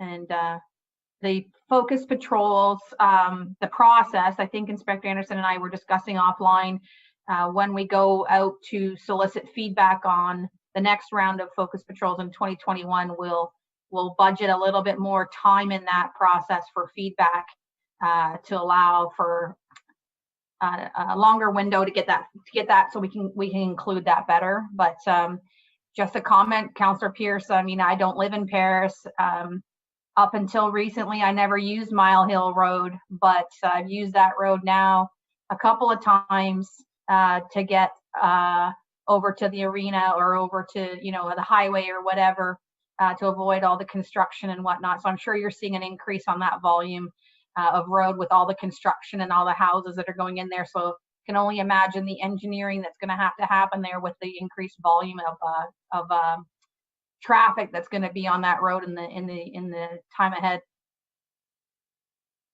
Inspector Anderson? Yeah, just on 2 more comments in relation to that with the patrol hours. We're also starting being aware that there's a community concern, to say the least, about the visibility in Paris with us leaving. We will be starting a focus patrol for foot patrol in Paris coming up as well, just to address that visibility issue as we vacated that old building. So you will see that focus patrol coming forward. And the other item I would bring forward too, with our calls for service distribution, we're definitely seeing a trend where Paris used to by far be our highest call volume zone. East zone is now our highest volume zone, followed by Paris. So we are seeing a call for service distribution and a need for policing and calls for service outside of Paris itself to other parts of the county as well. Member Verhey? Through you, Madam Chair, to Inspector Anderson, is there a correlation there between you guys moving out of the downtown, or is there a connection there? I believe that conversation may have taken place long before I got here, but the plans for this location were in the works well before I arrived. But it certainly does provide us with a more timely response to the entire county with where we are now, as well as a faster accessibility to the 403 and to be transient throughout the county with the 403 and Highway 24. So I'm sure, I don't know if Mayor Bailey has any input on that, but with the location itself, I wasn't involved in the selection of that. Pretty soon that location will be surrounded by houses with the way that development continues to go in Paris, or buildings. Member Verhey, was that, did that answer your question, or do you have a follow-up? No, I think maybe I wasn't clear in asking. I was just curious about the shift in the calls for service more to East Zone and not having Paris as the #1 spot for that, if that had to do with the fact that the detachment had moved out of the downtown. And then you were talking about a focused patrol. I'm just wondering, there's a lot of things going on with people complaining maybe that there isn't a police presence in downtown Paris. But to answer your comments back about the location, I mean, I've only heard very awesome things from my little bit of connection in the community, that it's such a great location. So I'm not necessarily asking about the location of the detachment, but more or less the connection between a bit of a shift in the highest call volume areas. Why East has grown? Yeah. I'm not, I don't know if Andrew would have, he runs the operational piece of the detachment, why East itself. But the total calls for service, I can look into that and maybe give a bit of a distribution of what we're seeing for the increases in calls for service. And we're also seeing a lot more calls in West as compared to historically what we've seen as well.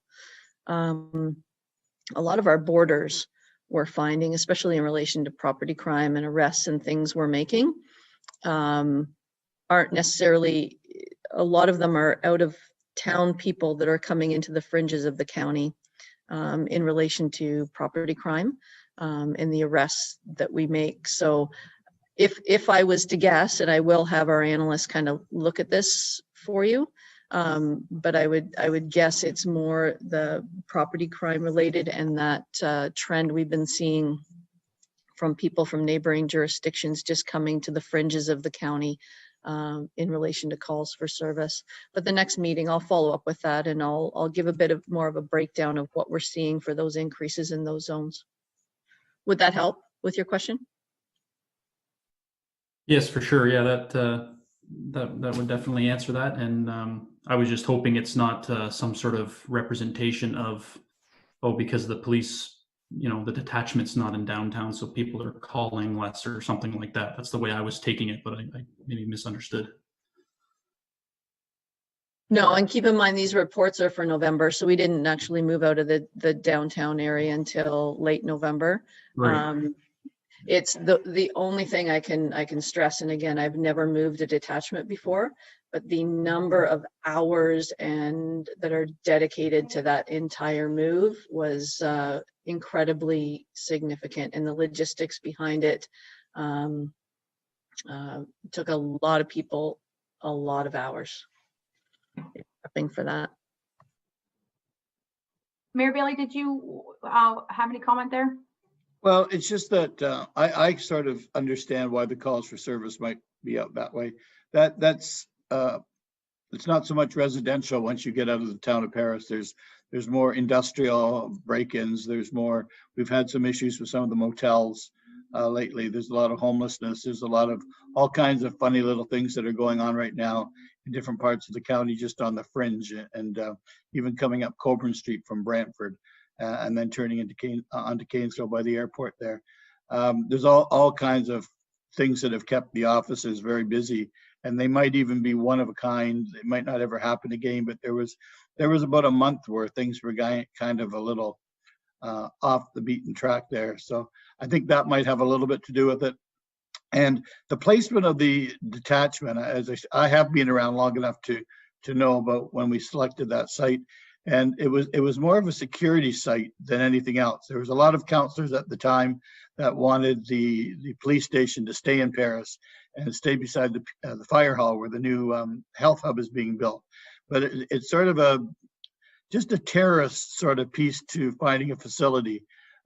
If something were to happen and the police station, for whatever reason, was down, an attack or a hostage taking or something, it would affect the fire hall and so many other things, where this is completely a separate build in a separate spot that only affects the OPP building. So it's nice that way, so that if something were to happen to one of our other facilities, be it the fire hall, be it the county building there on Curtis Ave, and now the health hub, it remains its own identity out there in the country.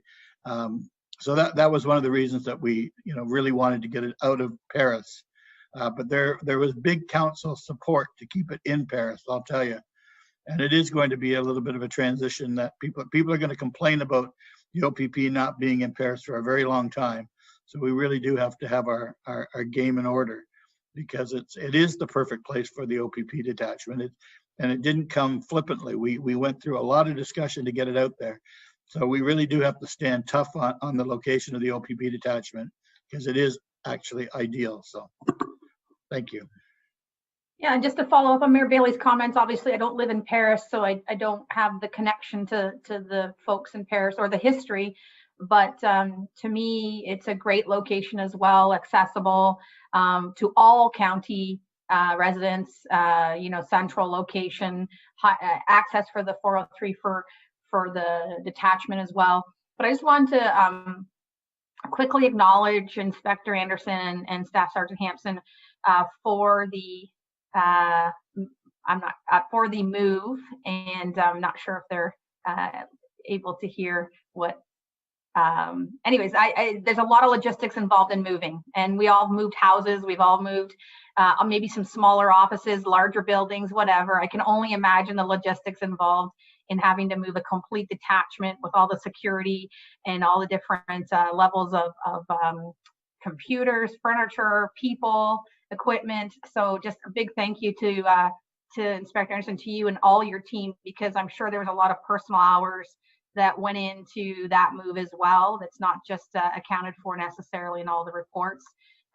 It's a big undertaking, but having been in the lobby and in that room that you're in now, I can't wait for the full tour, but just seeing what the space that you do have now, it's so much better. I can only assume it's so much better for you and the team to operate out of and to respond to the needs of the county, all of the county, and the growing needs of the county. So I'm really happy, and I know that this is recorded and it's in the minutes, but I just want to acknowledge all the people on the police service board past that did all the work to get to where you are, the county councils. I know from Mayor Bailey, he's told us it was a long 12 years of work and effort to get to where you are, and there's a lot of folks involved, including Joan Gatward, Councillor Gatward, including Mayor Bailey and others that have done a lot of work to get there. I'm just new to all this, so I get to come in on the tail end, but to see what you have now, hopefully all that work was worth it all in the end. So absolutely, Madam Chair, if I just could, yeah, it's the morale here, the officers, some officers come in that haven't seen it. They may have walked through during an early construction phase, but it's created such a morale boost. It's a building that's made for policing. It's not police moving into a building and then trying to alter it for policing. So it's state of the art for us and provides us with facilities that will only allow us to better serve the community and everything else here. So the other point, while we were just chatting there, and I apologize for that, but Andrew brought up a good point kind of on what Member Verhey was saying, just for an awareness piece for Paris. So you will continue to see the number of zone duty hours decrease, specifically in relation to the duty code. So criminal record checks, anything else that we do administrative that is counted as an incident used to go under the Paris duty code for us. And that's where we pull those hours from. So you will now see those hours being reflected in the new location duty code, which will be attributed to East Zone as opposed to Paris. So this will be, and it's more of an administrative factor. Like we do what are our numbers of criminal record checks? Close to 3,000 criminal record checks a year. So all of those hours affiliated to that, you will see come out of Paris, or anything else that's administrative found property, anything else. It all gets documented to Paris for those zone patrol hours. So we will continue to see that decrease for those purposes with those administrative occurrences that are now going to be put into a different zone. Member Verhey? Yeah, thank you very much for that clarity. That makes a lot of sense, and I apologize for creating the conversation to segue into location of the detachment. Hugely in favor of it, and like I said, from my my corner of the world with my contacts with the community, very positive feedback on the location of the detachment. Thank you. That's a good information piece, though, Inspector Anderson, about the capturing of statistics and where they're captured, and I think that's an important piece of the communication puzzle. Councillor Pierce, you had a comment? Yeah, thanks, Madam Chair. And I appreciate the clarification on that. I'm just wondering, Inspector, is it possible that for maybe even the next couple of months that we could add that little dialogue to your report, so when the public are reading it, they can understand that as well, for those that aren't necessarily tuning in today, because that's huge information, because that absolutely makes a lot of sense as to, you know, why you know, part of the rationale for the numbers being down. I just think that's critical information to have out there, and I'm just wondering if we may be able to just put like a little disclaimer in that section of your report that would allow people to just understand that. Yeah, it's a great idea. I'll absolutely do that. Councillor Pearson, the next one. Thank you very much. And Madam Chair, I'm sorry, I just need to step away for 2 minutes. I'll be right back. My apologies. Okie doke. I think that's a great idea, Inspector Anderson, in terms of transitioning some of that communications piece. If you are able to capture that, certainly makes sense. So, but we don't want anybody to misinterpret the information either when it's taken out of context and you just read something versus being able to understand the information. So that's helpful. Any other questions or comments on any of the discussion or the detachment commander's report?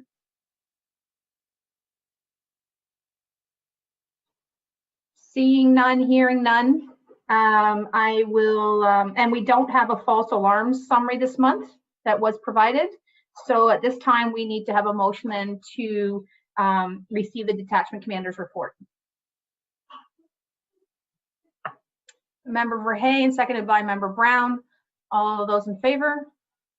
Great, that's passed, carried.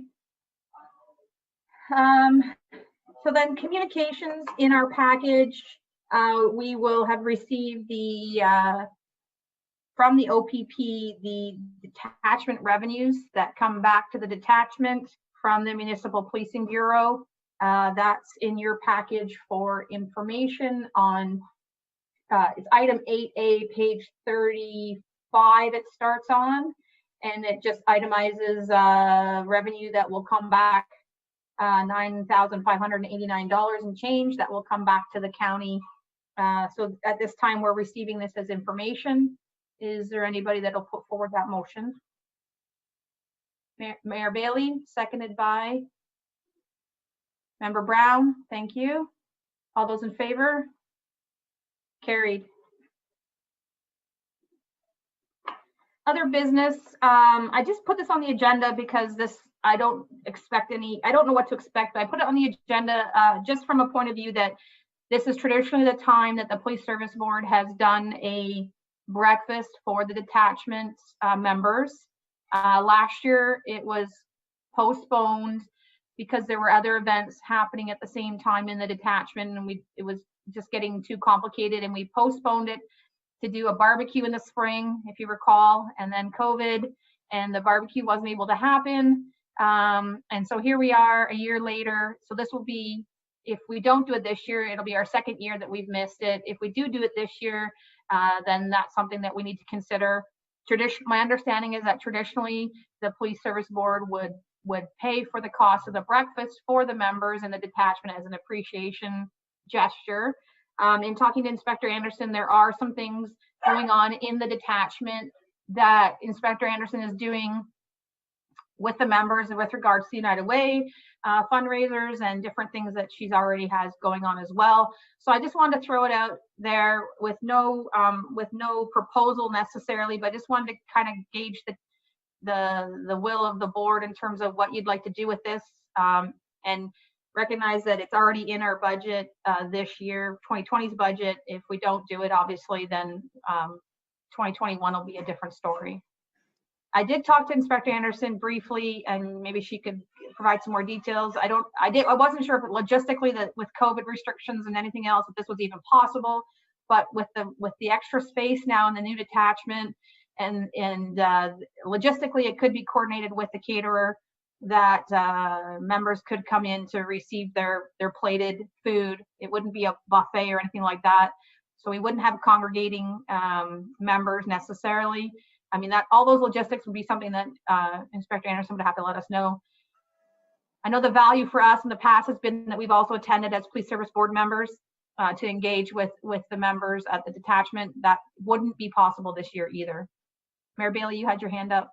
Yeah, you know what? The event is a very good event, and it was very convenient when it worked because you could just walk over, and it was very casual, and we got to talk to the officers, and it was all very nice, and we were there and people were coming and going off shift and things.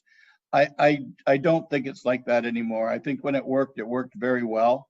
I always looked forward to it. But I think there's so many things in the way of it right now, being that it's going to be so much work I think for you people to have it happen. We have to get in cars and actually drive there now. And when we get there, there's going to be all kinds of restrictions, and unless you people really think that it can happen and happen easily. I loved it. I really, really loved it. But those were the days where it was very convenient, and it was very friendly and folksy, and we had a lot of laughs. But I'm not thinking it's the same situation. These are not the same times. I don't know, Inspector and Mr. Hampson, what you think. And through you, Madam Chair, it's the location that we have certainly makes it logistically possible to do some type of catered meal. It would be the interaction part, like you're saying, Mayor, that wouldn't really be able to happen.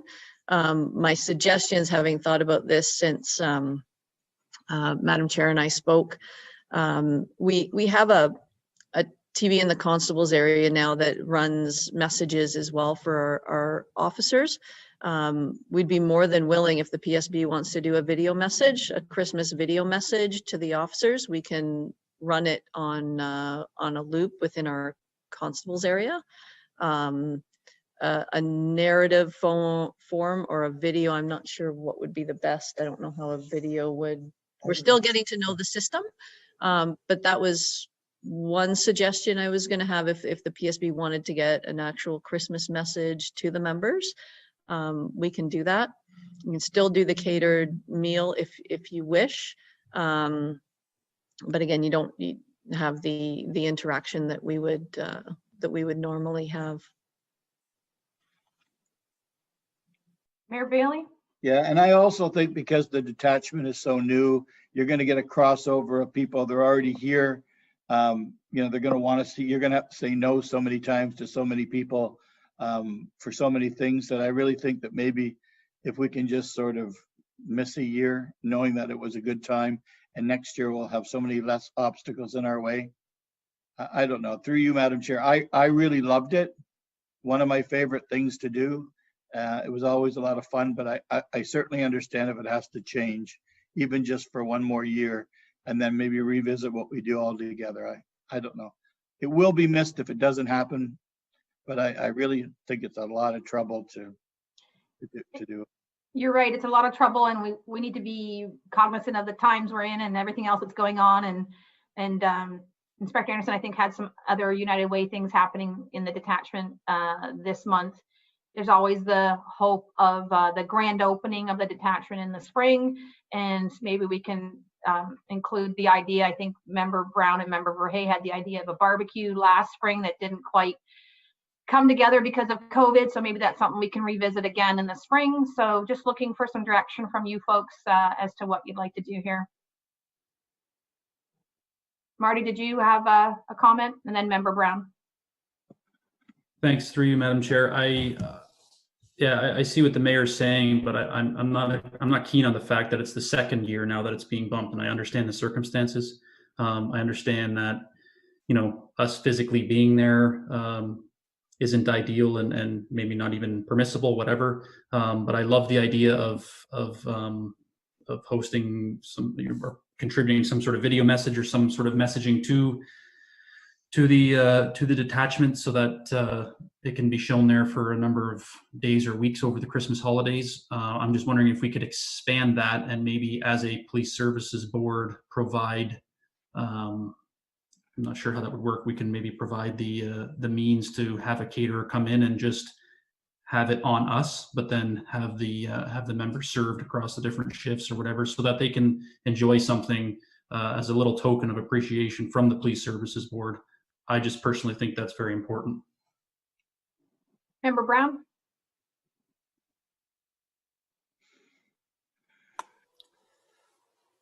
I think it's unfortunate that we have to delay yet again. I'm still of the mind that I would like to see us personally do something for them as well. If we're going to defer this to next year, I prefer we defer it until maybe later this year if things change and get better with, if we get back to a point where we can have gatherings and whatnot, where we can do something for them personally, i.e. the barbecue again. I'm not sure that we'll get to it this year, but if it is at all possible, I would like to see us do something like that on short notice should the circumstances provide. So we have kind of two schools of thought here. One is to show some form of appreciation to our members in the detachment with this annual thing, annual meal. As Marty mentioned, this would be the second year we'd miss. But there's also the desire to be part of that engagement and to interact with the detachment members, which isn't possible this year, this December. Hopefully coming up in the spring, that might be more possible. So I guess, what does everybody want to do here in terms of this December event? Sorry, John, you're catching up on some of the discussion. Thanks, Madam Chair. Yeah, I think I came in at the good point, and apology for having to step away there. Can we not do, you know, for what it is, the best of both worlds? Like I totally agree with Member Verhey. I think it's important that we do something for Christmas. So if it's the fact that, unfortunately, due to times, if we have to cater something in, whatever we need to do to get something to these folks for a little bit of appreciation. But I also agree with Member Brown in the sense, and I think everybody agrees with that, it's you know, the personal touch of doing it, you know, together face to face is something as well. So, you know, we do something in the summertime, right? If it's a little barbecue or something like that, some hamburgers, hot dogs, sausages, whatever. But I totally agree with Member Verhey in the fact that I think it's critical we do something for this year as well at Christmas time. Nancy, would you know what budget we set typically for this event? Is it like $500? Is it $1,000? Like, I don't know what, and we have the budget, we have the money in our budget currently now.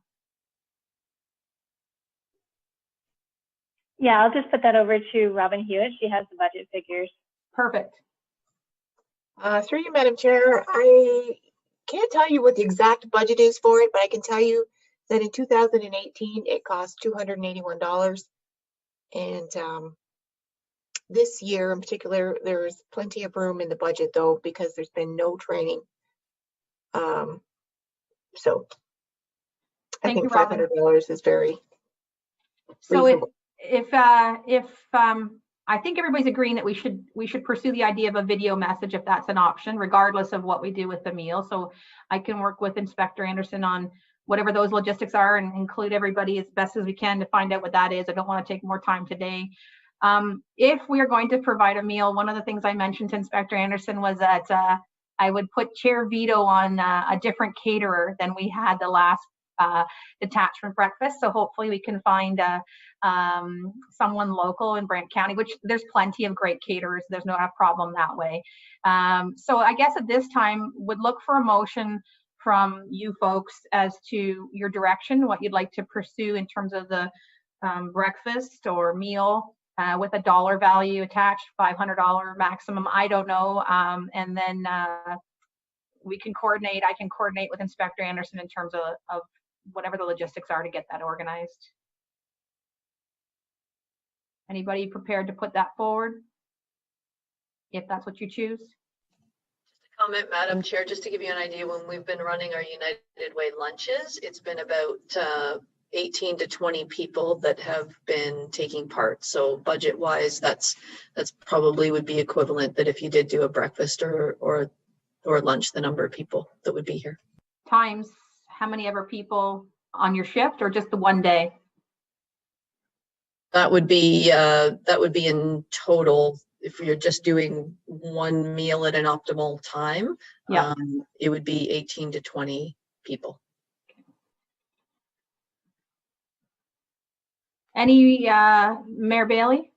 Well, at this point, since we have nothing to sort of guide us, Lisa, why don't you just let us know what the best thing would be and how it would work out easiest for you people, what time it would be, what day it would be, and then just let us know and we'll make the motion around your best scenario.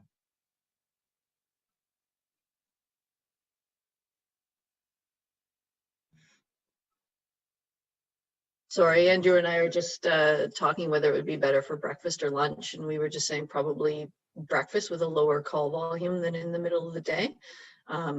So yeah, we can absolutely do that. I can coordinate with Madam Chair if you want for a day, and we can certainly do that. And I think it would be good in conjunction. The members really like the messages and things that come from the Police Service Board. So yeah, I think they would really get a lot out of that personalized message as well. They really enjoy them. Councillor Pearson, then Member Brown. Thanks, Madam Chair. So just with the numbers there, if we're only having this on one day, now I know logistics are tough to have it multiple days, but I'll throw it out there. I don't think it's fair for the entire staff that we have it on one day, and some of them, may not be working, may have other plans on their days off. Is there any way with the schedules and stuff like that there may be 2 mornings that we're able to have this that would hit all platoons? Because I don't want to just pinpoint 1 or 2 platoons. This is for everybody. And through you, Madam Chair, we could pick 2 days that would hit all platoons. It would just be very early in the morning. It would be like a 6 a.m. Shift change time where you would get night shift outgoing and day shift incoming. Otherwise, it would be to be able to hit all 4 platoons, it would be a 4-day event to be able to hit all platoons. When we have done it in the past, it has been whoever's working that day, and it alternates whatever year it is. Sometimes it's A platoon, sometimes it's B, C, D. So through the years, you get that different platoons get that advantage. But again, it's totally up to what you want to arrange. If it's box meals you want to have for them, we can have that when they're working, for every platoon to receive that on whatever day, so they know in advance not to bring a lunch or something like that. We can work whatever you want. So without getting, sorry, Member Brown. Through you, Madam Chair, I like what Councillor Pierce is saying, but I also like what Member Verhey has proposed.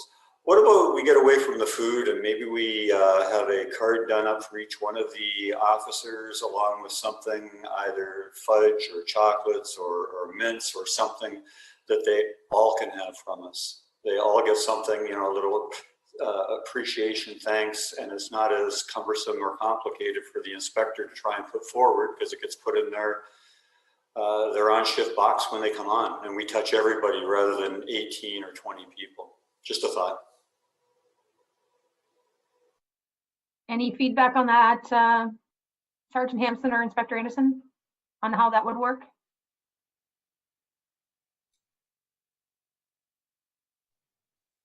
Sorry about that. I'm not as quick with the unmute button. Hold on. I think we do like the idea of the individual. Thank you, as Member Brown had mentioned. That's probably logistically the easiest way to do it. We can simply forward a list of the names to the chair, and I mean certainly simple something small that would be appreciated with a card signed by the PSB. I think would go a long ways as a way of saying thank you to all of our members for their great work. That logistically with the timeframes, that's probably the easiest and best way to get that out there, rather than trying to organize a couple of breakfasts at 6 o'clock in the morning and trying to touch as many people as possible. Andrew, how many total, like would that include civilian as well as detachment members? Like how many total people approximately? 60. 60-ish. Mayor Bailey? I'm seconding whatever Jim Brown said. So Jim, are you prepared to make a motion that we designate, I don't know, $10 a person times how many of our people? So it's about $600, $700 towards a thank you to the detachment members in lieu of breakfast? I would put forward that motion, and I'd also be happy to go to Costco or wherever and pick up the number of items that would be required for it. If we get I would like to be at a local merchant that we Thank you. Yeah, it's Perfect. gonna be, I really think, I feel very strongly that it needs to be a local merchant. I'm sure Chocolate Sensations or somebody local can provide us what we need. And either way, I think that is, to me, the best way that we can do it and touch them all. We just need to also get cards. And if we want to have one person do them, or if we want to split it up and all try and do it. Let's just get the motion on the floor and we'll deal with the logistics offline, because this has been our longest agenda item, and it's very important, but we can get the logistics. Thank you, Jim, so Nancy, I believe Member Brown put forward a motion for, if you just want to read what you have for us, then we can get a seconder and get this moving forward. Just generally for the board to issue a card to all members of the OPP detachment with a token thank you gift. And we can kind of fine tune that. Jim, did you want to put a approximate budget dollar value on that for the approvals? Up to a maximum of $750. Thank you. Okay, is there a seconder for that motion? Mayor Bailey, any questions or discussions? So that depending on how you guys vote, Vice Chair Brown and myself can coordinate all the logistics with Inspector Anderson to make sure that we get all this taken care of. So whatever you guys decide. So if there's no other questions or discussions, all those in favor of the motion? Okay, carried, excellent. So Jim, you and I can work offline on that. Thank you, everybody. I think that's a great idea, and we'll also follow up with Inspector Anderson about the video message for the Constable TV that you mentioned. It's really important that we show appreciation. I don't think we can ever say thank you enough to anybody that has to go through some of the things that your folks go through, and especially during a pandemic. So I think this is a great idea that we've come up with, guys, and I really appreciate everybody's contributions to this discussion. Okay, moving into the updates. I'm not sure if there's any, Robin, I'm not sure if there's anything that you want to give us an update on the detachment now that everybody's moved in, or if there's any additional follow-up. I don't really have any update. Now that it's done and everyone's moved in, I wonder if this should still be a standing item on the agenda. Yeah, that's a good point, Robin. If there's no other updates on the detachment, other than hopefully a grand opening in the spring. We had the small ribbon cutting ceremony, I guess, Mayor Bailey, if that's the best way to put it, to to open the building, but I agree, if everybody's in agreement, we don't need this as a standing item on the agenda in moving forward, okay? Any council communications to share with us, Councillor Pierce? I was just going to bring up the fact that that it is on tonight's agenda for the contract enhancements, and that's already been discussed. So other than that, no, thank you. Okay, we have next on the agenda is Zone 4 update, which Marty is our representative, but there's also another agenda item in terms of executive positions. But Marty, I don't know if there's any specific updates from Zone 4 other than the election process that you also want to share with us. Oh, you're on mute. Sorry, there is the election process, which is the big item to get under to get back into set up properly. I've had some discussions and some conference calls with Deb Reed, who you've probably also pieced together through the communications is stepping down.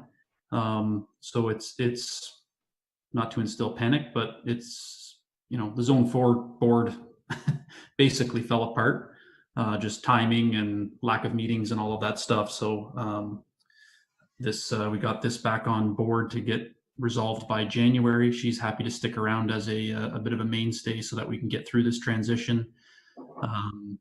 And that's about it. So there's not much else beyond that because there hasn't been any meetings, and some people are really upset about that. But we've got to get through this board re-election process, and then hopefully get back on track for January 20th, I believe, is our next scheduled meeting. So and there's a bunch of logistical things to maybe sort out that can help us from facing this again. It was always dates were always set by the OACP, and I think they've been meeting separately. So then we would just tack on our meeting to the end of theirs or in conjunction with theirs. So we're looking at seeing if there's a way we could possibly separate that. And there's a bunch of homework to do, but the priority is to get these board positions filled.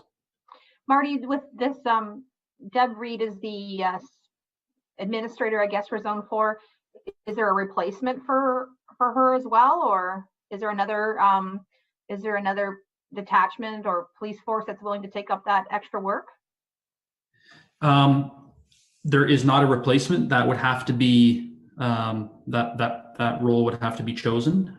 She's done it for a good number of years. She is a full-time employee of the Niagara Police Services as their I can't remember her official title, but it's secretary of their police services board, basically. So what she does for Zone 4, she does on a full-time basis in Niagara, and it's just the workload is just too significant for her right now. They got contract negotiations, and she's quite involved in that. So her recommendation is that it turns into a permanent. The person who fills that role should be a permanent position from a police services board, as opposed to someone like from our board that is a volunteer. But no, the long story short is her role needs to be filled as well. So the chair is vacant. The first vice chair is vacant. The second vice chair, I guess I'm the acting chair at the moment, so I don't know which one I fill, but at the moment, 2 of those 3 positions are vacant. The OAPSB director, Kurt Allen, so he's from Halton. He sits on he's our rep basically from the provincial group, and then Deb Reed. So, Member Brown, you had your hand up. Through you, Madam Chair, to Member Verhey, have you been nominated, or do you need to be nominated for this position? for the chair position, I would need to be nominated. Right now, I'm just acting chair as the second vice chair because I'm the only one left, and that would expire after the meeting, after the voting on the Jan 20 meeting. So in our package, there was a nomination form that somebody has to complete to nominate you. Is that correct? Correct. And you're interested in seeking the position of chair for Zone 4? Yes. That was the point of my question, Marty. If you have not been nominated, I'd be very pleased to nominate you if that's what you're looking for. Okay. So I think if we fill in that that paperwork. It's at the end of your package. You guys have seen it, but yeah, if we fill those out for the position that that I'm interested to fill, and we send that off to Deb, then by Thursday, right? I think Thursday she asked for a Thursday deadline. All very quick, because then we're going to have a conference call beginning of next week and get everything organized for the official voting in January. So Member Brown, would you like to make that a motion to nominate Marty? Seconder for that? Councillor Pierce, all those in favor of that nomination? Carried. Good luck, Marty. Thank you for the confidence. So Member Brown? Would you like me to fill out the paperwork for that, or? Go ahead. Yeah, that'd be great. If you, I don't know if you need to coordinate with Nancy or not, but I believe it's on page 40 of the package. I've just printed it off. I'll do that now and send it off to Deb Reed shortly. Great. Thank you, Jim. Anything else, Marty, for Zone 4?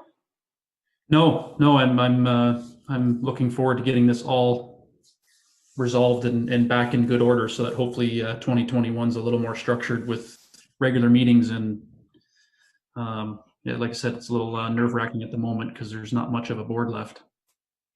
2020 keeps on giving. So good luck with that, Marty, and I'm sure you'll get it all cleaned up and tidied up. So moving on, community safety and well-being plan. Of course, there's no update to give you because the committee hasn't met. I do express some frustration that the committee hasn't been able to meet because they want to hit the ground running again sometime early in January. And I keep, I get an email once in a while from Jake to look at the survey tool and to do some things, but when you're not engaged and when you're not, you know, in the process of regular committee meetings, those things fall by the wayside. And I just worry that we've lost a lot of traction with our committee members, but hopefully we can prioritize, or the county can prioritize this committee to at least meet virtually so that we can get the public engagement piece ready to go. I don't know if that's, you know, a possibility, Mayor Bailey or Councillor Pierce. I know you have to prioritize all the needs of all the different committees and all the different structures with COVID and everything else, but I'm sure I'm sure all the other committees have the same challenges too with engagement. But if there's an opportunity to meet virtually, I think that, for me personally, I think that would be a good thing to get this committee up and running again, given the importance of the well-being plan and its interaction with our detachment and being able to develop that for the community and to have that strategy in place. So just a quick update from me. I'll just repeat it one more time because everything they say, you have to say things 3 times for something to sink in, but it's exciting to have the contract enhancement go to council tonight. And thank you, Inspector Anderson, for all the work you put into that proposal and to getting the approvals in place from headquarters and everything else. That traffic unit, that'll be exciting to see how that is implemented and deployed with once obviously council approves of it. And hopefully that's smooth sailing tonight with that resource allocation. I think that'll be great for the county to have an extra team in place to be able to deal with those traffic concerns. So look forward to hearing some good news out of council meeting tonight. Just a reminder, Constable Johnson sent us out a note about the United Way campaign that the detachment is running. I believe tomorrow is the day that you can come into the detachment and purchase the tickets for the various, gosh, he had a long list of items that were available tomorrow. So you can't come with your significant other or your family if you just pop into the detachment yourself if you're interested in supporting that United Way campaign, and you can buy those tickets. If you need more information, I believe it's on the email. The ribbon cutting and the food bank donation, it was all done on the same day. It was just really nice to be able to have some positive media comments coming out of that. And some follow-up from that on that. I guess the ribbon cutting was the county's, it wasn't the police services event, it was obviously the county's event, and the food bank donation, as Inspector Anderson said, the 2 ladies that volunteer and run that we're really appreciative of that, and even more so when we mentioned that it was on behalf of the members. of the OPP detachment. So they were really touched by that. And then just thanks to Adam for his back and forth with the Brant Towing Group. There's been a lot of work behind the scenes to try and corral everybody. And Adam has done an excellent job communicating the particulars, and not only communicating to the Brant Towing Group, but also following up with Jim and myself on anything that he is finding out or learning. And it's just been very helpful to have someone like Adam stick handle that for us and with us. So appreciate that, Adam. Nothing else at this time on my end to provide an update on. And we had the 2020 priorities on the agenda last meeting.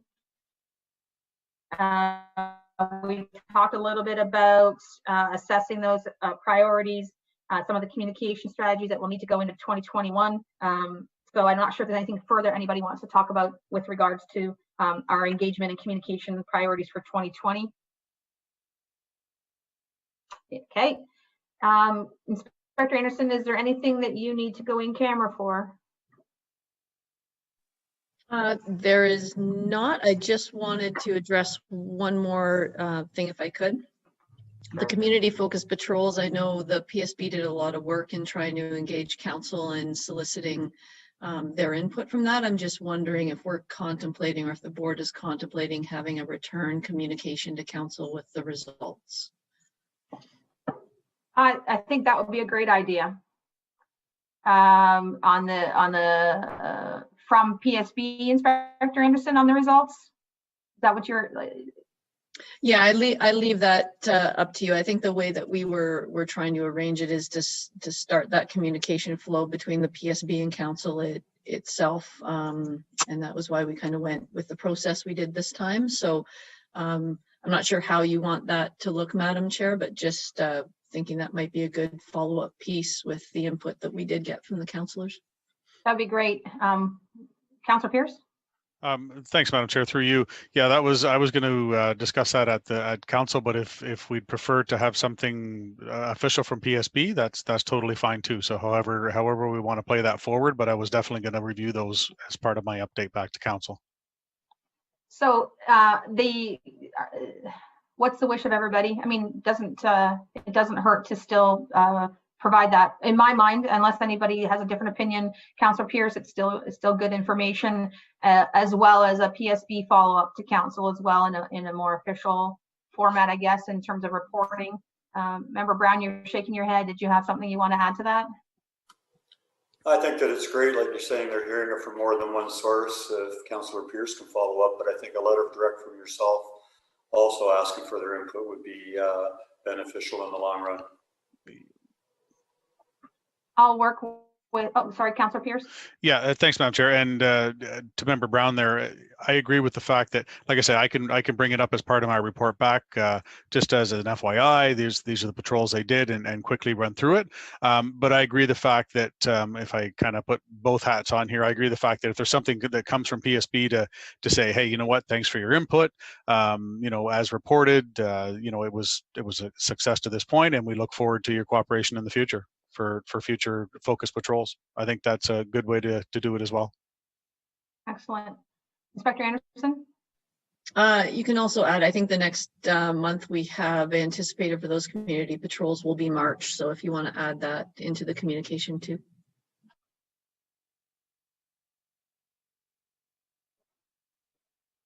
Yes, thanks. And the reality of it is that it's not likely going to get onto council agendas before Christmas at this point anyways, at least I don't think it will, with everything that's going on and everybody's agendas. It's hard to believe it's only 10 days till Christmas as it is.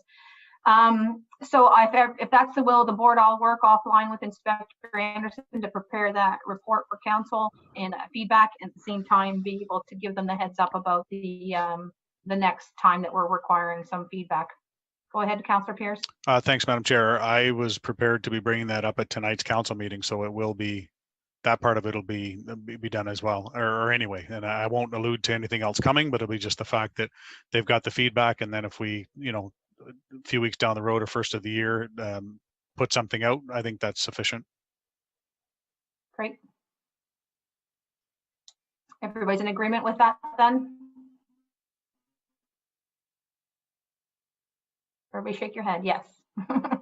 Okay, so it is 10 after 11. We don't have any need to go into camera at this point. We have a number of follow-up items due with respect to our next meeting is scheduled for Tuesday, January 19th. 2021, everybody will be happy to see 2020 change on the calendar. That meeting is scheduled for a Zoom meeting as well at this point, and probably for the next few months at least. I expect we'll be doing Zoom still. Do miss the interaction that we have in person. I just wanted to take a quick moment to wish everybody a very Merry Christmas, a happy holidays, whatever you choose to celebrate.